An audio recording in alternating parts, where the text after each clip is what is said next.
Welcome to a special episode of Heavy Metal 101. Special topics in Metalology number 1. The evolution of death.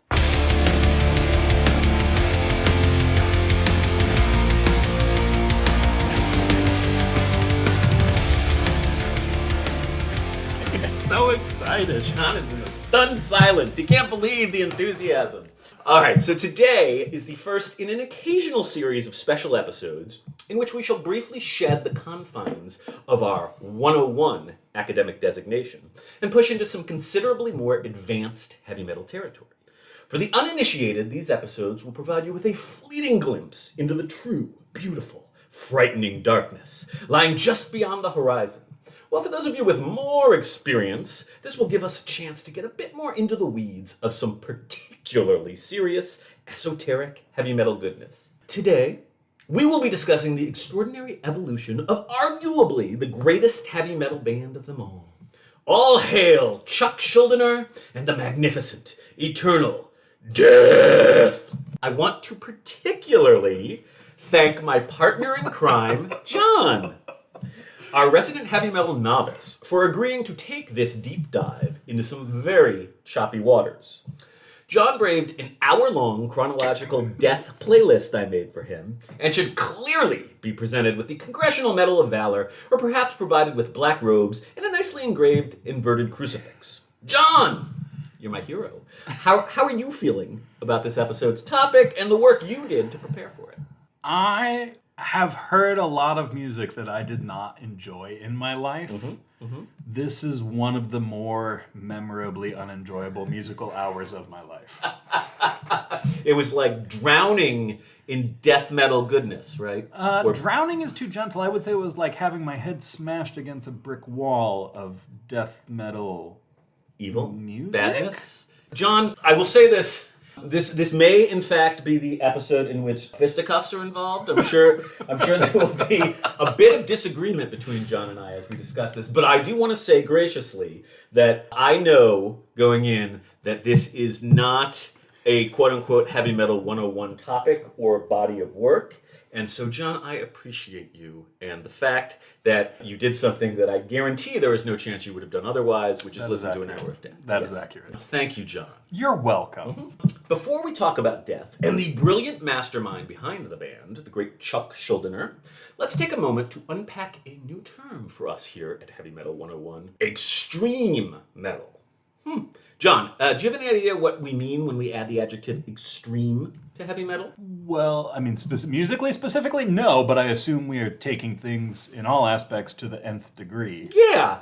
We defined heavy metal as something like the R-rated version of the PG-13 hard rock, just more extreme in every possible way. Well, now I think we have reached NC-17 or perhaps even X-rated territory as we talk about extreme metal subgenres, the most popular of which, the most important of which, are death metal, which we'll talk about today, and black metal. Let's figure out what we're talking about here.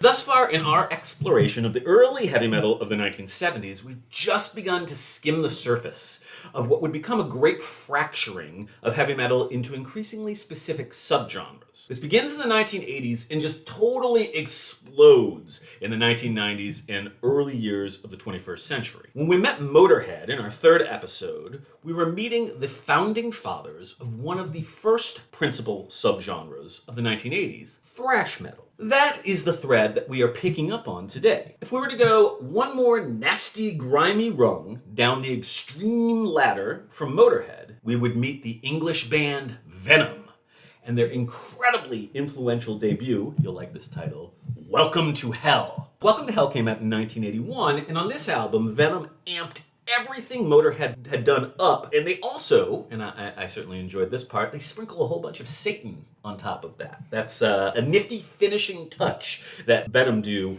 that sort of adds to the sinister and terrifying quality of this very, very heavy music. It would be perfectly reasonable to call Venom one of the first true thrash bands, but they are also, if Motorhead are the founding fathers of thrash, Venom are really the founding fathers of the two even more visceral subgenres that would emerge later from thrash, That being, as we previously mentioned, black metal and death metal. Now, today's not the day to dig into the roots or differences between these two types of extreme metal. They are different, and fans of one are not necessarily fans of the other. But when we're talking about death, what we are talking about is the development and evolution of death metal. I'm so pumped! John, are you pumped? I am. Here I am. I'm learning new things.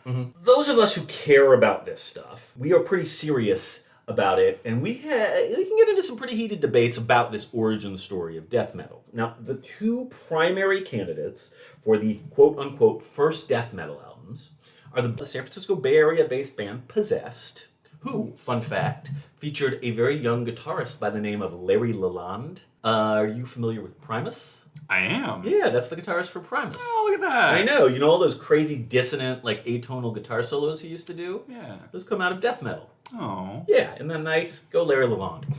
Their debut from 1985 was Seven Churches, and it's an album that included a song titled Death Metal. A lot of people, justifiably, will point to this as the first death metal album. It is very heavy. It does use something approaching the vocal style we associate with death metal.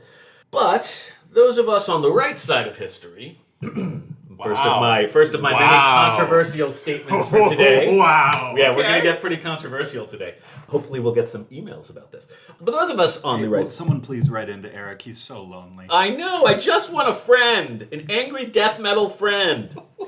Others amongst us believe that our beloved Death, whose first album on a label, now that's an important plot point, was 1987's Scream Bloody Gore, are the originators of death metal. Now, 1985, 1987, that's obviously an important dichotomy. But Seven Churches, Scream Bloody Gore. Now, is that a good album title or what? I mean, if that's what you want to do, sure.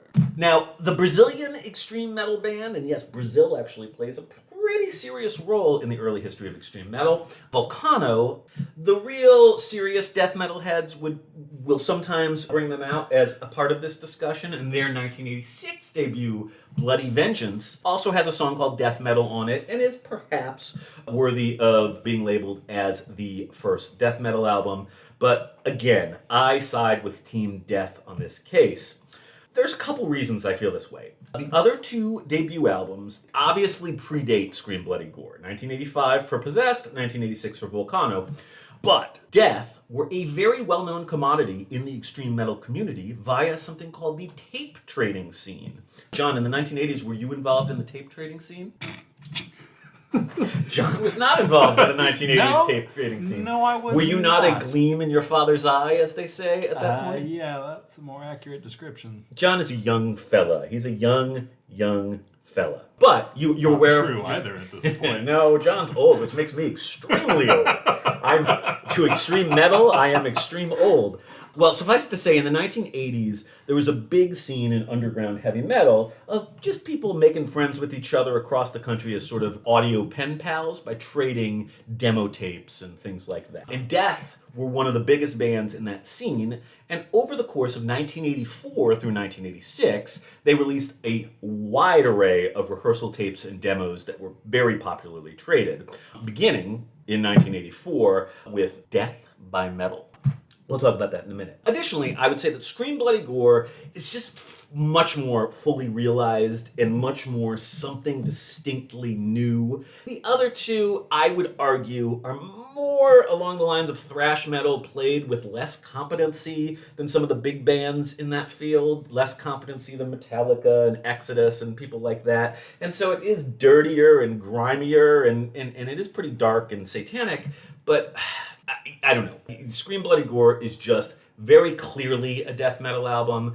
Seven Churches and Bloody Vengeance, I think, is a little more ambiguous. So that's the origin story. When we're talking about death metal, just to be clear, we're talking about a heavier, faster, and more frightening strand of the punk-influenced thrash metal that we'd associate with bands like early Metallica. You're a big fan of early Metallica, right? Love early Metallica. Mm-hmm. Slayer. You love Slayer.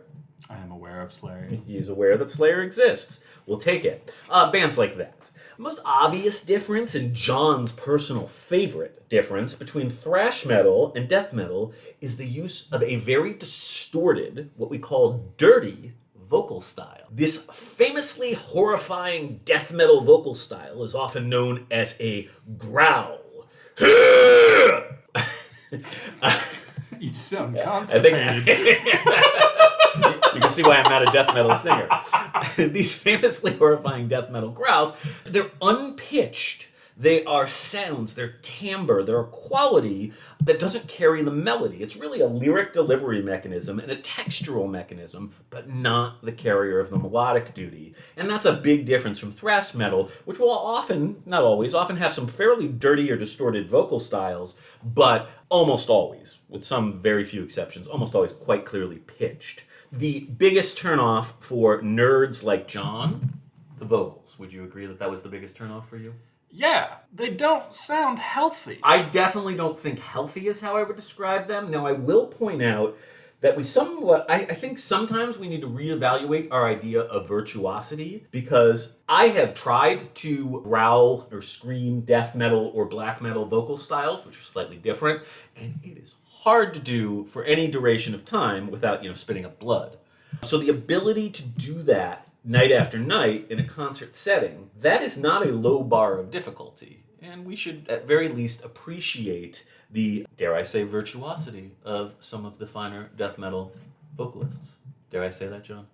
You can say whatever you want. You're wrong.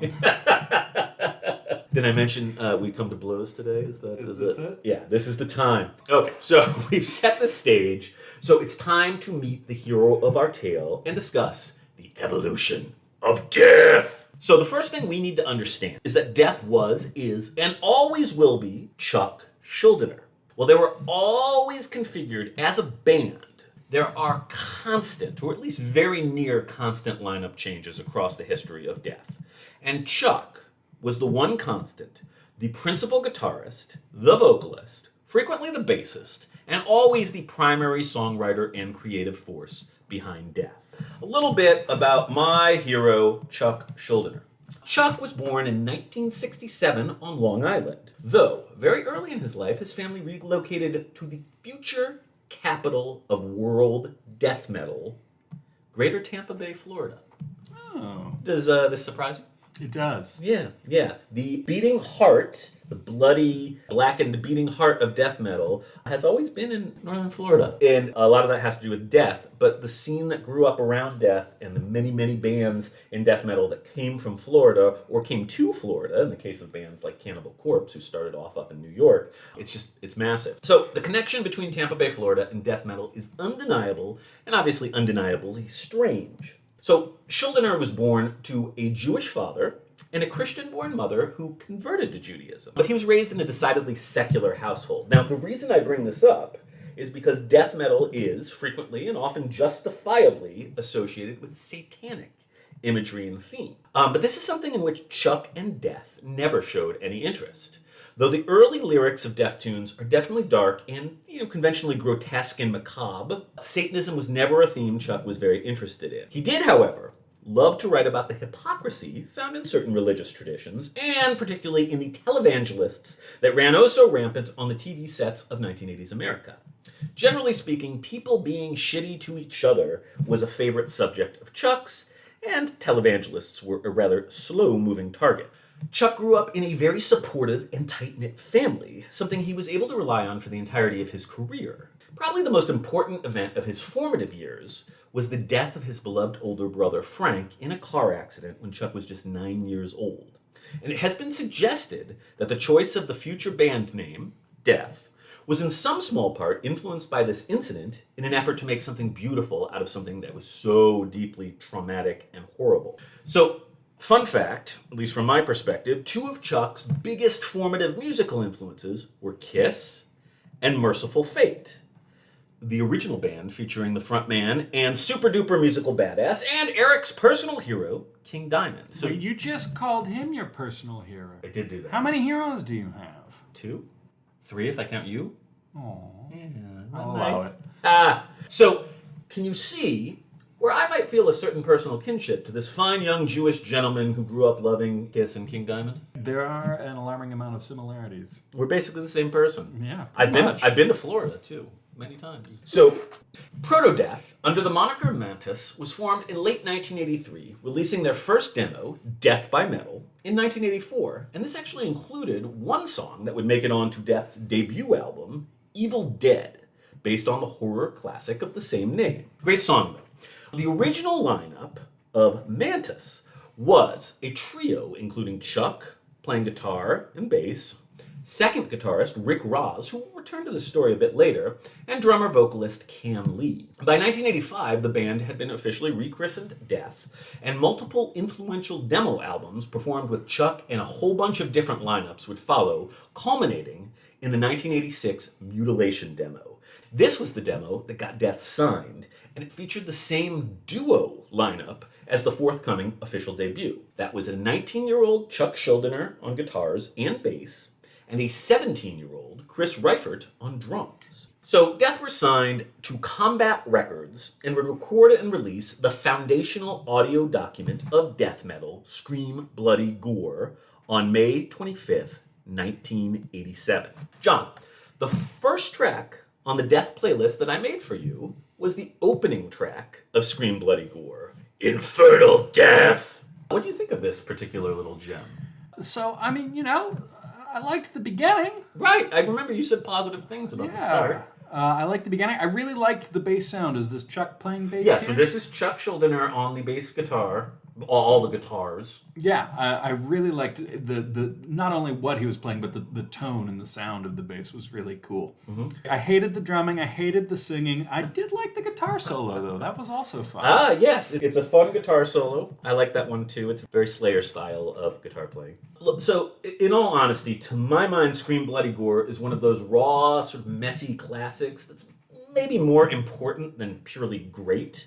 I do think it's pretty darn great, however, but it is definitely heavy and definitely something completely removed from the classic thrash sound that we would have heard a year earlier in 1986, the year of Metallica's Master of Puppets, Slayer's Rain and Blood, Creator's Pleasure to Kill. This is just something a little bit different, a little heavier, a little edgier.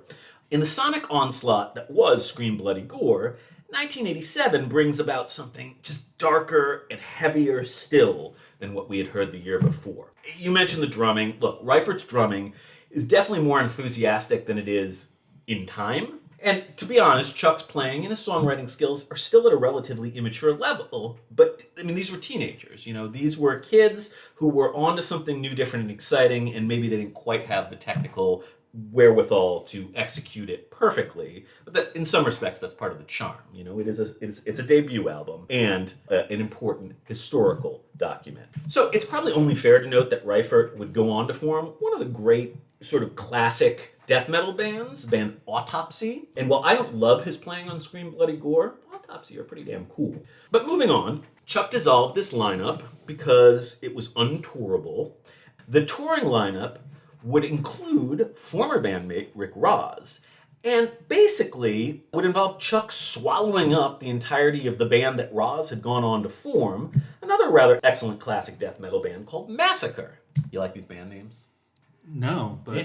I mean, they get the point across. Yeah, good, right? There's a theme. Yeah, there's definitely a theme. So the lineup that Chuck takes on after Scream Bloody Gore is essentially Chuck plus Massacre.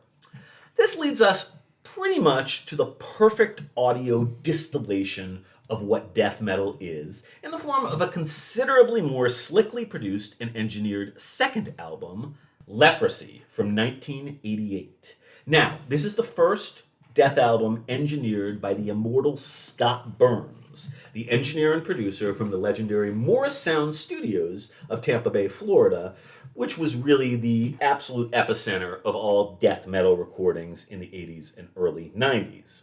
So at long last, let's us take a pause and take a listen to an actual death masterpiece. A little bit of death metal at its very finest, one of their most classic tunes, Pull the Plug! Hi everybody, Eric here.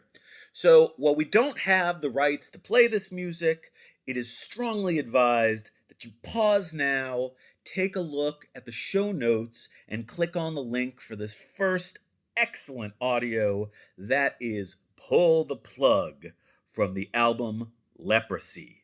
Check it out, and then continue the the podcast. Now this is death metal. This is death. It is perfect. John, what did you think?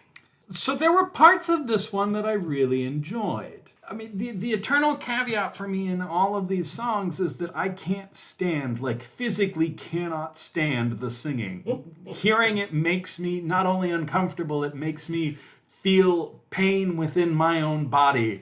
And that is just not something I would ever seek out in any sort of listening that I would do for my own pleasure. That being said, there's some cool instrumental aspects of this piece. The intro is a lot of fun. There's the big shift, like a minute and a half in or so, to the B section that's very cool. The stuff that doesn't have vocals to it is great. I enjoy it. Well, I would say that the death metal style of vocals causing you physical pain is just a huge endorsement for the entire genre. I think that's... But why would I want to, in my own free time for my personal pleasure and listening, seek out music that makes me feel uncomfortable? That's not the point to me. And if you like this music and it makes you feel good, that's great. I'm not telling you a crazy person. I'm just saying you're wrong. I feel okay with that. I don't feel like punching you in the face quite yet. So that's good. I feel like I'll push further. Yeah, I'm feeling good about things.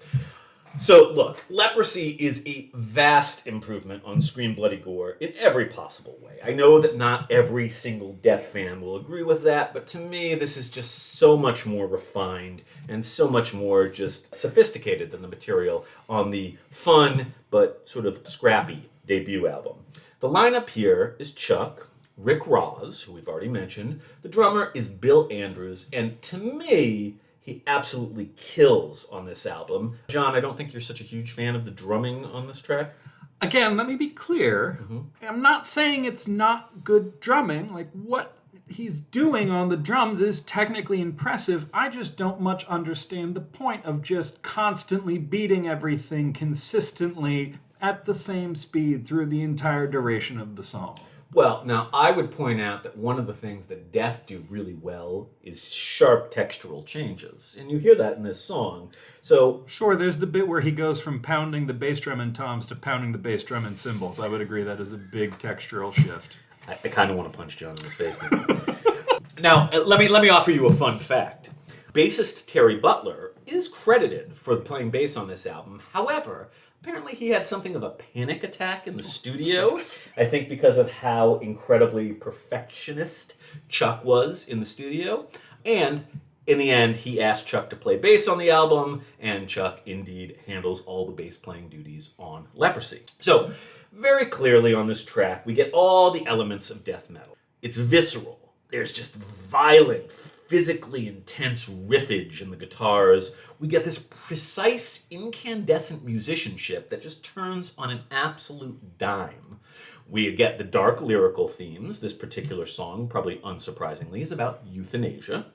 And, of course, the requisite throaty, growled, and mostly unpitched vocals from Chuck.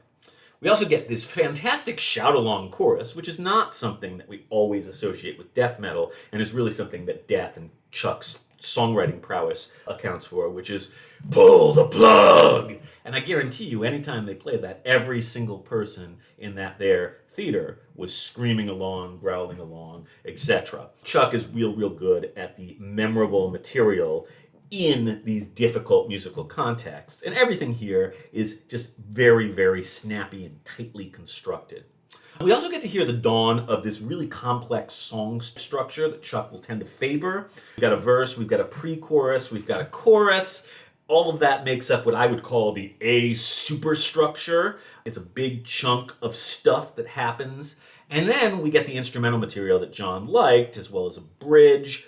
This is the B material, the contrasting material, and what Chuck will almost always do is bring back the A material, what we call a ternary form. In this really complex music, it's, there's something to be said for these nice, clear structures where stuff comes back in chunks. The A superstructure comes back. We get the main riff, we get the verse, we get the pre-chorus, and we get the chorus again at the end. And that, even if this music is challenging to follow, you can follow along with it. It can make sense. It's not just, as old fogies and John might say, shrill, terrible noise. Is that what you said earlier? Yeah, sure. I don't remember saying that, but No, I'll own it. I don't think you said that. It also doesn't hurt that the riff and it's just absolutely killer. And the opening riff of this song is just very memorable. And for that reason, and the shout-along chorus, this was actually frequently a closer in Death's live sets. This is one of their real classic live pieces. So the moral of the story is, although this is incredibly heavy music, I know it's not for everyone, it is really freaking good. It's fun. It may not be easy fun, but there is fun to be had here. But we're really just at the start of this journey. So now we must begin our exploration of the evolution. John, you ready? No, but we're going to do it anyway. We just don't have a choice. We're strapped in. We can't turn around now. So here's where I'm going to admit to being somewhat naughty in the construction of this episode. While I did make that hour-long playlist for John, I did not include a single track from 1990's Spiritual Healing. This was a very hard decision. It's not one I took lightly. I just knew that I had to do some amount of paring down. Otherwise, John was going to quit the podcast and never speak to me again. And this was the album that I decided I had to sacrifice. Now, for the record, Spiritual Healing does mark a couple of important steps in the evolution of death. First and foremost, guitarist Rick Rozz was fired after Leprosy, and he was replaced by the totally crazy, but also utterly brilliant death metal virtuoso James Murphy. Now, on Spiritual Healing, Murphy's extraordinarily melodic style of lead playing really opens the door to a new level of surface melodic beauty in Death's work, and is going to really augment their sonic palette. This album, however, we're really only going to hear that in the guitar solos rather than in the larger song structures. Now, additionally, probably the most profound switch is a complete departure from anything resembling macabre traditional death metal lyrics. On Spiritual Healing, these themes are replaced now with a focus more on religious hypocrisy and even complex political issues, abortion, the death penalty. Scary stuff, but definitely far removed from the supernatural gore and the horror movie tropes of early death and generally most death metal lyrics. So, Spiritual Healing is a really good album. I like it a lot, but to my mind, it is the only Death album that doesn't follow the very definite pattern of being appreciably stronger than everything that came before. Now, I know that there's some that may very stringently disagree, but I think that this is definitely a weaker album than Leprosy. And to my mind, Chuck seems to be in the process of figuring it all out, but he's not quite there yet. So, the aftermath of Spiritual Healing, the tour that followed, is particularly crucial and is going to mark a real pivot in Death's career. They were signed to open for the absolutely magnificent German thrash metal band Creator. John, you're a Creator fan, no? I don't know Creator. Oh, Creator. I do my very best to avoid things from Germany. Oh, okay. Well, that's probably a good policy, actually. Now, they were going to open for Creator on what would have been for them a really big European tour, but for these reasons that have always been, to my mind, decidedly obscure, Chuck pulled himself out of this tour. I am personally of the purely speculative opinion that there were some definite mental health issues involved. I've never seen it said explicitly, but Chuck pulled himself out, but the rest of the band, since the contracts had already been signed, they felt that they were really legally obligated to still go on the tour, and so they did, performing as Death without Chuck Schuldiner across Europe. This led to Chuck firing every single person in that version of the band immediately upon their return to the U.S.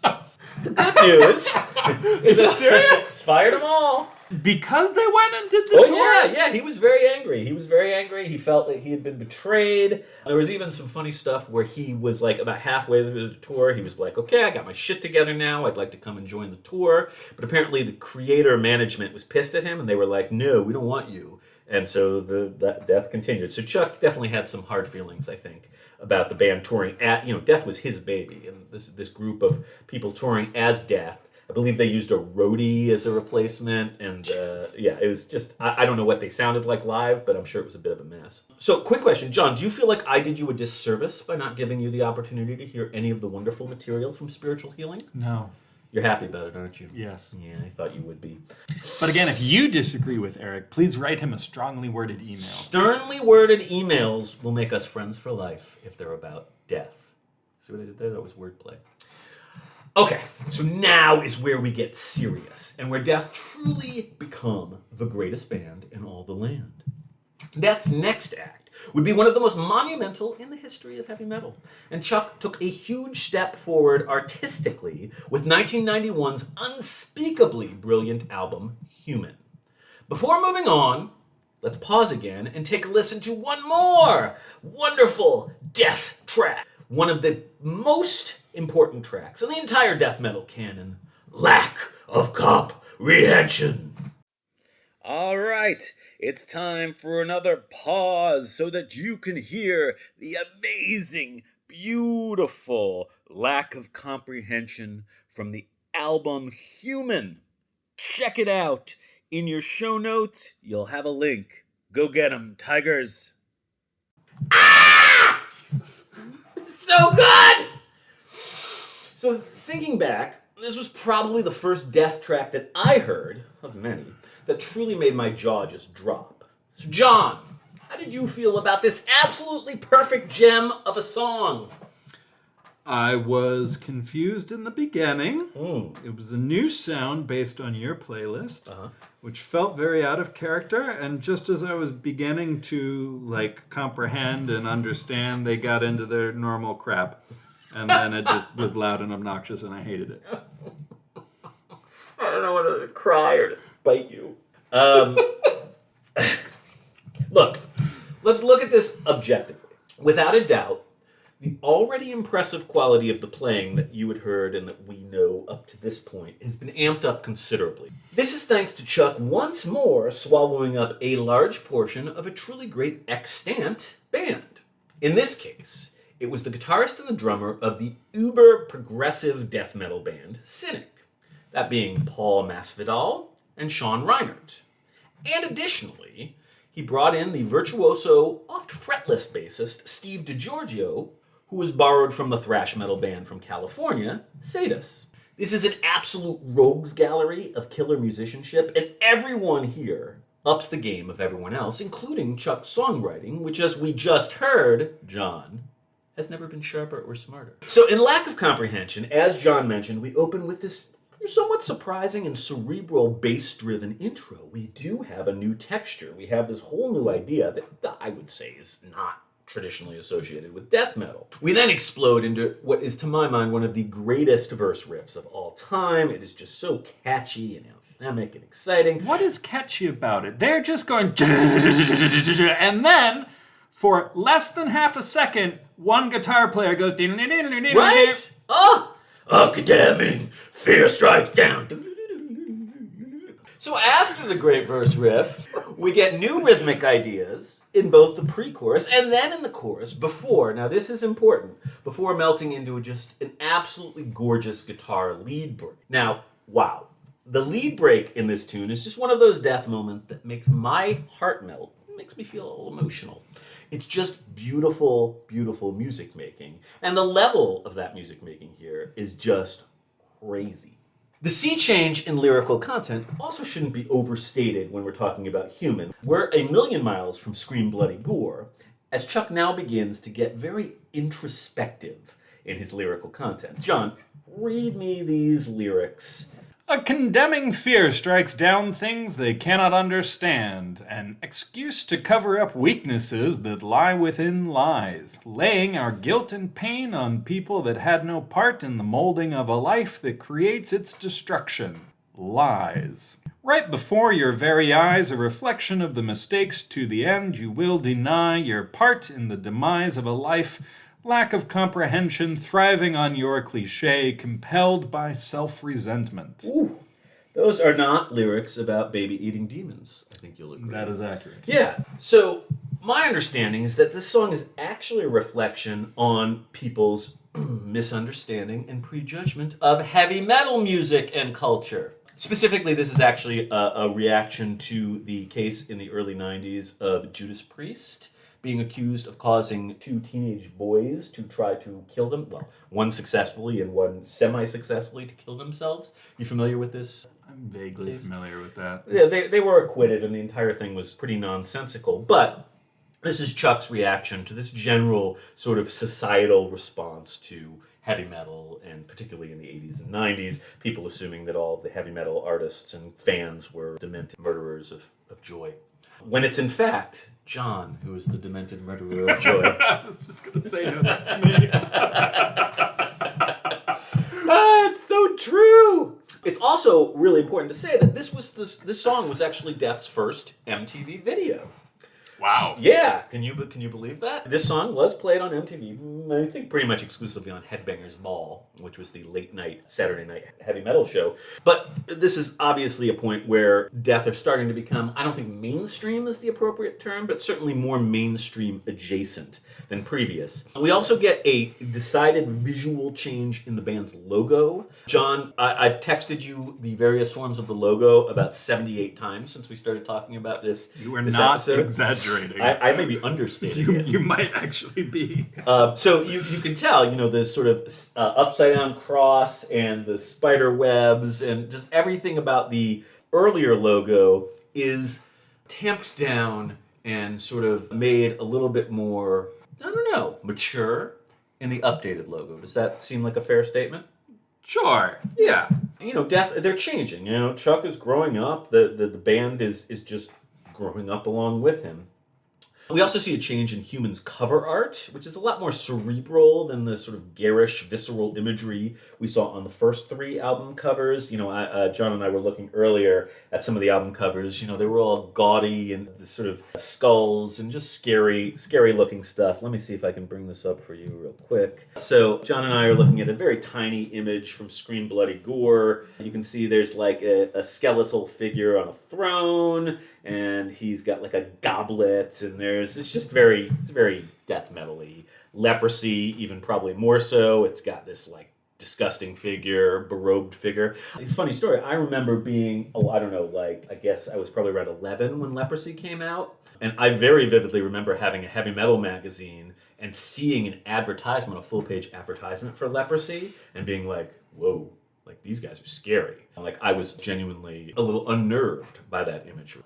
I was 11, so I think it's only fair. But by comparison, if you look at the cover of Human, we can see we actually have skeletons, but they're definitely a lot more, they're like anatomical skeletons. They're not scary, berobed skull figures. They're people's skeletons. It's just a much more sort of intellectual image as opposed to what we saw before. Does that seem somewhat fair based on what you're seeing? I'd say that's an accurate assessment. Yeah, we definitely have a real sea change from here on out in Death's approach to the making of music and their albums, and they just are going to get better and better.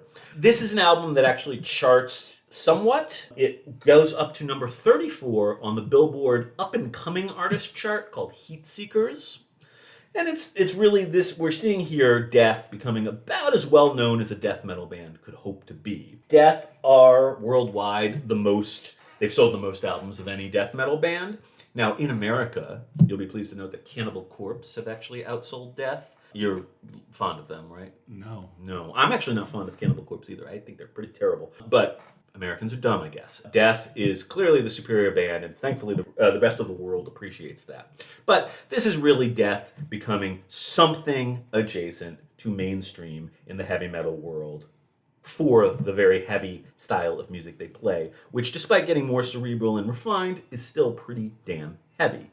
So John, I gave you 2 tracks from Human, this one and also the opening track, Flattening of Emotions. Were you able to hear any distinct musical or thematic evolution between those tracks and the material from Scream Bloody Gore and Leprosy?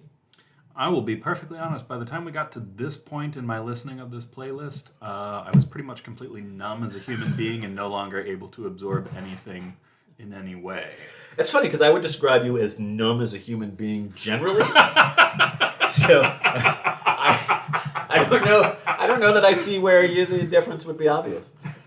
Gee, thanks. The simple truth of the matter is death metal's a lot. And the ability to listen to music turned up to 11, to borrow a phrase from Spinal Tap, constantly, and hear the many subtleties that are built into death metal, and particularly Death's brand of death metal, it's not a priori skill. It definitely takes some time and some effort. The next 2 Death albums are truly magnificent. And I'm of the opinion that each one of these is better than the last.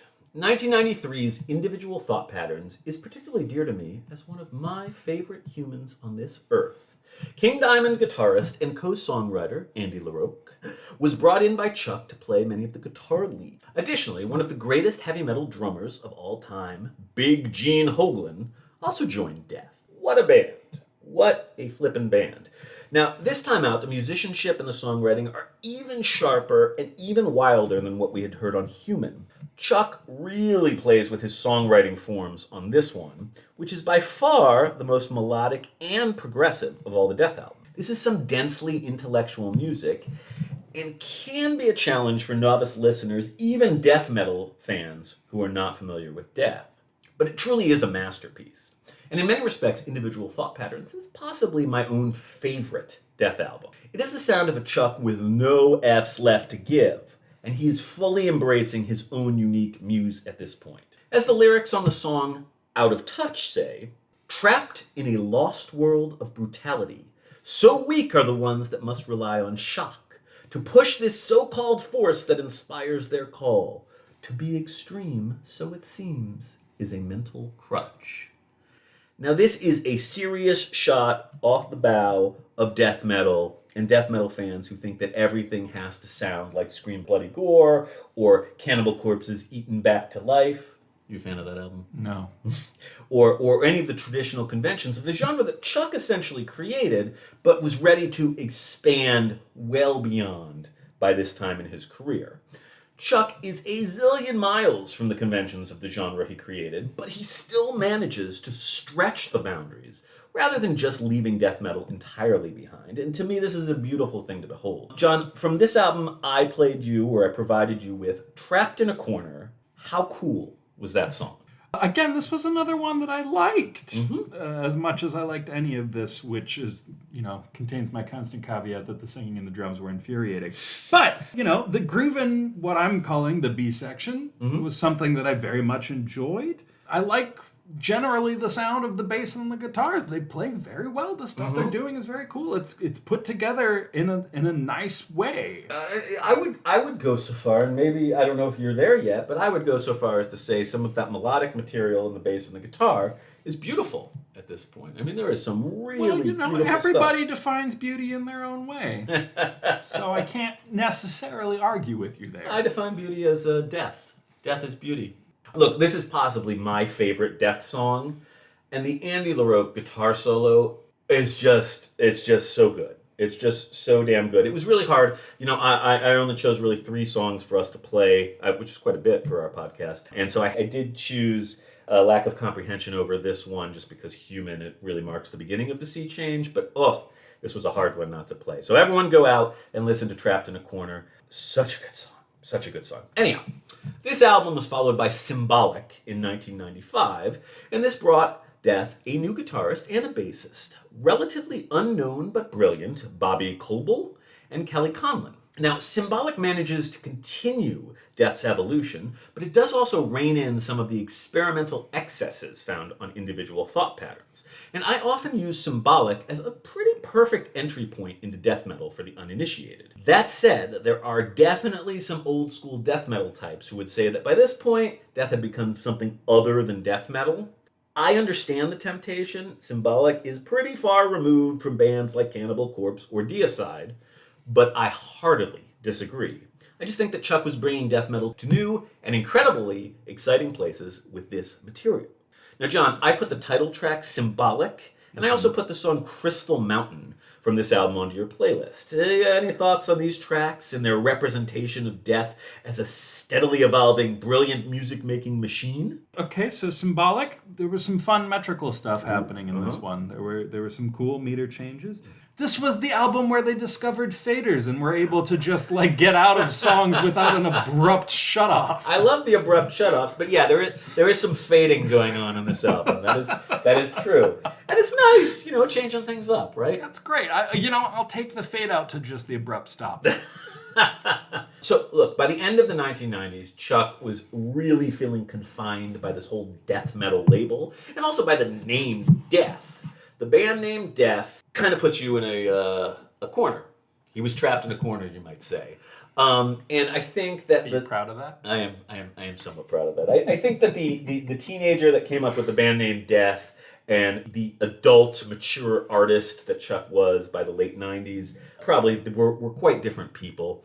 And Chuck was also frustrated by the musical conservatism of his listening public. I mean, death metal may not be a conservative musical style aesthetically, but the people who listen to it tend to not like change very much. I think this is probably always true of almost any genre. People just suck. Well, that's fair. Yeah. Yeah, I'll agree with that. Yeah, and people, generally our talented artists are probably a lot better at knowing how to push boundaries than most of their listening public are at reacting to those boundary pushing decisions. So Chuck was just ready to move on, and he wanted to start just completely fresh and in an entirely new direction with a heavy metal project that he called Control Denied. However, when he signed this new act to a new label, moving on from Combat to Nuclear Blast, it was under the condition that he make just one last Death album. And Chuck agreed to this. And holy crap, did he ever not phone that last Death album in. In fact, John, are you ready for Eric's most controversial statement to date of our still young podcast? I cannot wait to hear what you think is a controversial opinion. 1998's The Sound of Perseverance gets Eric's vote for the single greatest heavy metal album of all time. What do you think about that? I've listened to like 2 full albums and 10 or so of this band's song. I have no idea what those words mean. No. Yeah. Well, ignorance is bliss, right? I feel blissful. Yeah, you look blissful. I know I do. It's great. It's all the death, I think. It's good for your skin. Look, I don't think music gets better than this. I just don't. The Sound of Perseverance, it synthesizes everything Death has done from Scream Bloody Gore through Symbolic, and it also improves the songwriting and the playing to just these, you'll like this, death-defying plateaus that few other artists have ever reached. Chuck had put together a completely new band at this point, because he was trying to switch from Death to Control Denied, and that consisted of guitarist Shannon Hamm, drummer Richard Christie, who, in today's oddest news of the podcast segment, eventually went on to work a regular gig as an on-air crank caller for the Howard Stern Show. Is that a fun fact? That is a weird career shift. It's very strange, and the story of how that all happened is very strange too. Let's say he's a hell of a drummer. And the bassist, Scott Clendenin. These guys were not tried and true commodities, as Chuck had usually worked with in the past, and I absolutely have no idea how he put together a band that was this good, comprised of all relatively unknown musicians. But he did. This is one of those albums it's hard to excise any one, or in this case, 2 tracks from. It really works best as a totality, flowing elegantly from the opening track, Scavenger of Human Sorrow, through the big finish, a stellar cover of Judas Priest's classic Painkiller, featuring far and away Chuck's finest vocal performance. However, let's us stop for a moment, respect the death, and listen to one of the all-time great death metal anthems, the monumental Spirit Crusher, from The Sound of Perseverance. All right. It's another one of them times where you stop listening to me. You pause this podcast. You click on the link in the show notes and you rock out to Spirit Crusher from The Sound of Perseverance. Go and do it! Crusher! How was that? That was painful. Oh, I just, to see that song performed live and to hear Chuck do that chorus, I have sprained my soul. That's so damn good. Look, first of all, only Chuck can make death metal songs in 6 work. It's just something that Chuck is able to do that I feel like no other death metal artist manages.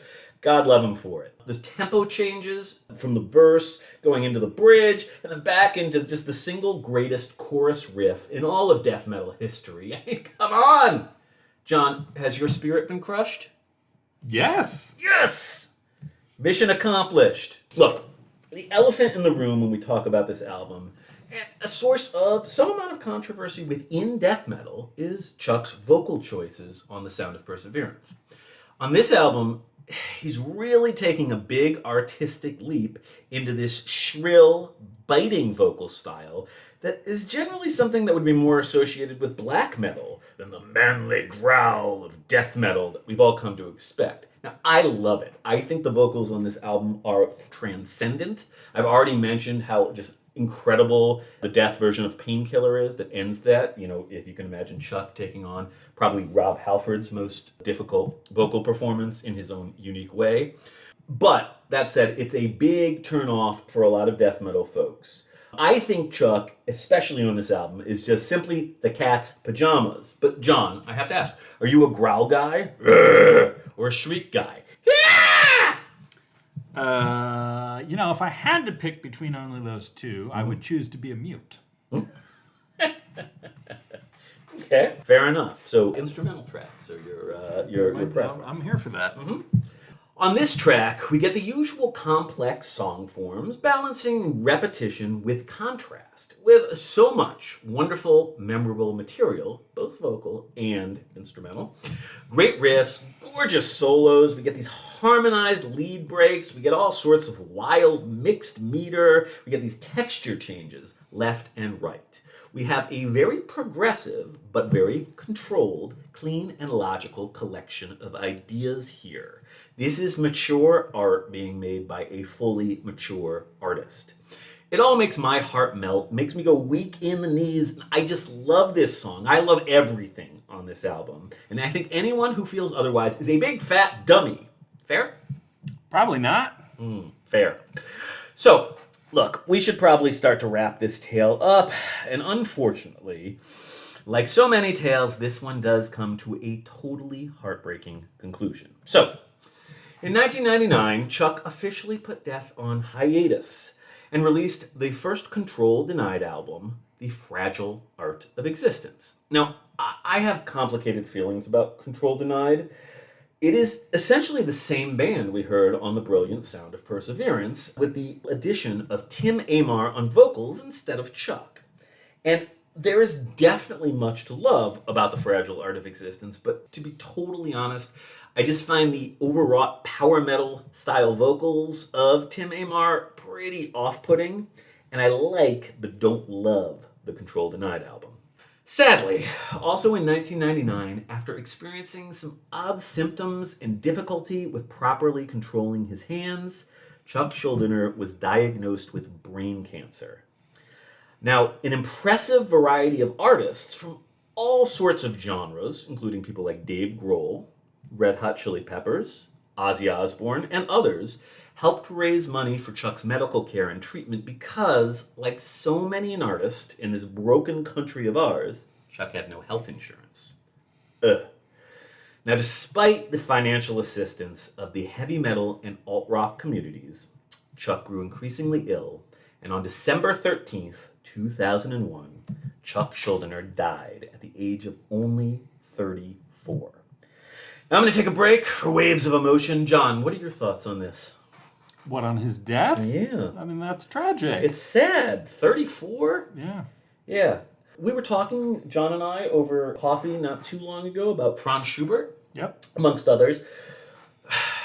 Schubert died at the age of 31, and despite that, he is remembered as one of the greatest musical masters in the Western concert music tradition. However, I always wonder what could have been had Schubert lived to full artistic maturity. Chuck Schuldiner is also someone who I think has become acknowledged as one of the greatest metal artists of all time, but what could have been? What would have happened if Chuck was still alive, still with us, still evolving, and making fantastic music? I don't know, but alas, that was not meant to be. However, from 1984, the Mantis debut demo, Death by Metal, through 1999, the Control Denied debut, The Fragile Art of Existence, we got to experience some of the most incredible, boundary-breaking music that has ever been recorded. If you have never taken the time before this to experience the music of Chuck Schuldiner in death, I hope that this episode will inspire you to put on some of this difficult but gorgeous music and drink deep from the cup of death. John, any last thoughts to share?